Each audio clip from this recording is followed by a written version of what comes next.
Over the last few weeks and months, I genuinely have been shocked at how often I'm now being asked questions about various Chinese foldables. Seems like the Vivo X Fold 3 Pro, I think that's the name, gets brought up a lot. The Honor Magic V3, I think, is another one that gets brought up all the time. Xiaomi's got a new foldable coming. People ask me, what do I think about them? Why have I not reviewed any of them? Do I plan on reviewing them? And while I do try to answer as many of those questions as I can just in the comments, it's gotten to a point that I felt like I needed to just make a really quick short video that I could just be like, here's the answer to that question. So I'm just going to answer it. And the answer might be a little bit more mundane and practical than you might be thinking. I have nothing against these phones. I'm sure a lot of them are really, really good, and I'm sure that I would probably love them. I know that some of them don't have global ROMs, and some of them do, which would address some issues. But again, I'm sure they're great, and I'm sure I would really, really like them. It genuinely comes down to money for me. I'm just going to be straight up and honest with you. It comes down to money. This is my job, reviewing phones. Talking to you guys through YouTube is how I pay my bills.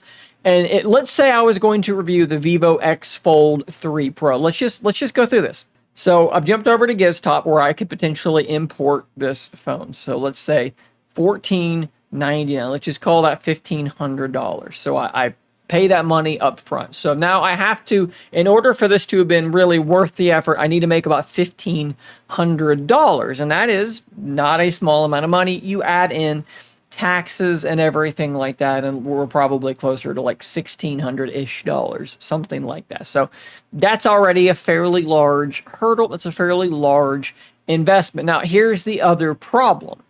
When I talk about these Chinese phones, what tends to happen is the audience that views them tends to be largely in a different region. What people don't understand about YouTube is that a view from, and this is going to sound super messed up and weird. This is not, I'm not saying this. This is just how YouTube works. This is how ad revenue works. A view is not always a view, right?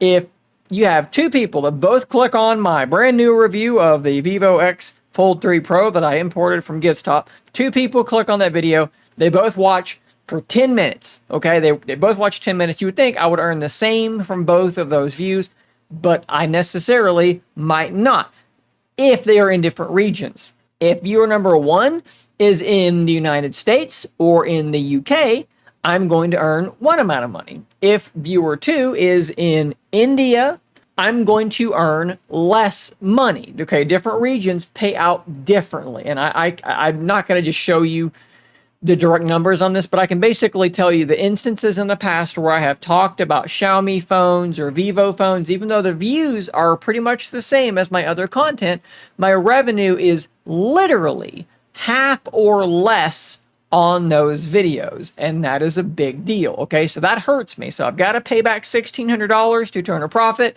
I'm making half as much per video.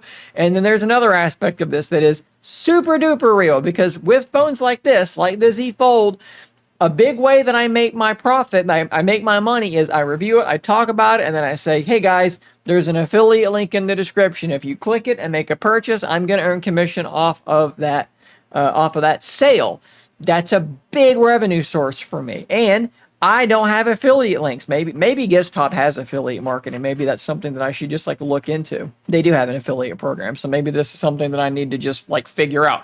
A 3% commission rate is pretty garbage though, if I'm being honest. I'd be making about $50 per phone. So, I mean, I'm going to have to sell quite a few phones for that to work out. And that's another thing, right? That's just, I mean, no slight against Giztop. They can do what they can do, right? But other companies like Samsung offer a much, much, much higher commission rate than 3%. And that is another reality of this. So just to kind of put a bow on this, it's just about the money, guys. I would love nothing more than to have a ton of these Chinese foldables and to be able to review them and talk to you guys about them. But I'm going to lose money doing that. It just is what it is. When I order a Z Fold 6, I'm ordering the Z Fold 6 because I've already talked about it a decent amount and it's already paid for. I'm already, even after I buy it, I'm already in the black. I'm already turning a profit. So that's just is what it is. So, like I said, I have nothing against them. I don't dislike them. I don't have some sort of anti-China bias.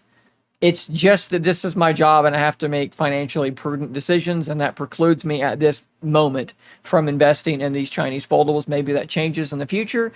Maybe I've got enough overhead that I can kind of have a loss leader, and it's like, well, I didn't really turn a profit on this, but it doesn't really matter, and I got more subscriptions from it, and way down the line it'll turn a profit. But right now I'm just not in a place where that's something that I really want to be doing a whole lot of.